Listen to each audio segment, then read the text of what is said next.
I was born in South Africa, but when I was 5, my family left to go to Zambia, which was up near the Congo border. Amazing place to grow up. We lived in company houses, and I won't pretend there was any design involved. Then we moved down to a little country called Swaziland, where I went to boarding school. Because we moved a lot, I think I started taking over placement of furniture and doing a bit of decorating. So I guess it started from there. This was so long ago that there wasn't an interior design course available. So I did graphic design. I studied graphic design, and I worked in packaging design for a while. I was approached by a friend of mine who was working in a design studio, and we went into business together. So I did that lovely combination of a career and motherhood. Shortly after that, we won an award, which was quite a prestigious award. And I think that was the first time that I started to realize that I had a talent. I came to Australia with a portfolio. Hare & Klein, I started in '89. I think if you've worked for yourself for a reasonable amount of time, you consider yourself unemployable.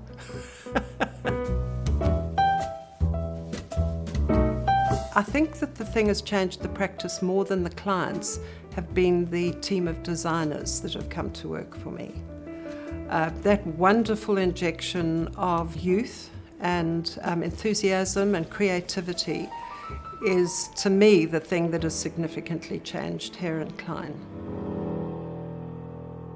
Often we'll work on a job for 5 years, and the amount of, any designer would know, the amount of documentation, sleepless nights, concepts, client meetings is enormous. So once that job is delivered, you have this moment in time where you can photograph it and capture it.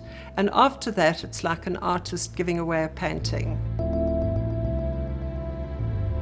People will look through a design book and just see pictures. I wanted to delve a bit deeper so that there could be an understanding of what goes into producing a project. It's not just pretty pictures. So the process that we go through with the client is very important, that they are involved and we don't override their concerns or their wishes. We may expand their horizons, we may take them further than they were prepared to go to begin with. I think that's our job.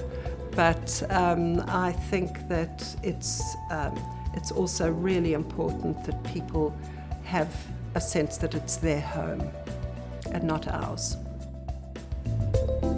I think good design is design that stands the test of time, and I know that's a cliche, but I think it's a true cliche. I like to look back at work that I did 30 years ago and think, yeah, it's okay, it still works. Often some of the most interesting work we've done has been when a client has pushed us out of our comfort zone. And we're finishing a house at the moment where the client said, I want lots of pink marble. Now that's not something that we've generally worked with pink marble, but I'm just so delighted with the result because we're about to photograph it and it's gorgeous.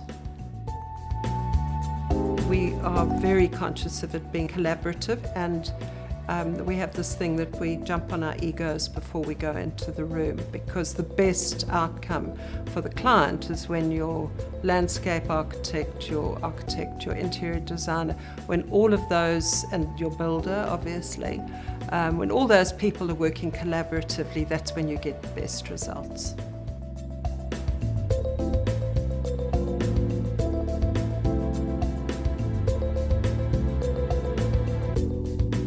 The best thing about my career as a designer has been that it's opened my eyes. It has given me a wonderful excuse to travel, and when I travel, to see things that I perhaps wouldn't have.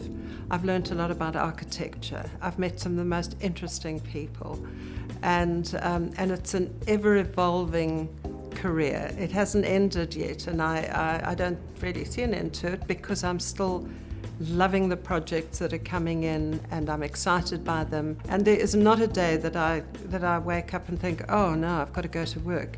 At this stage of my career, I'm excited.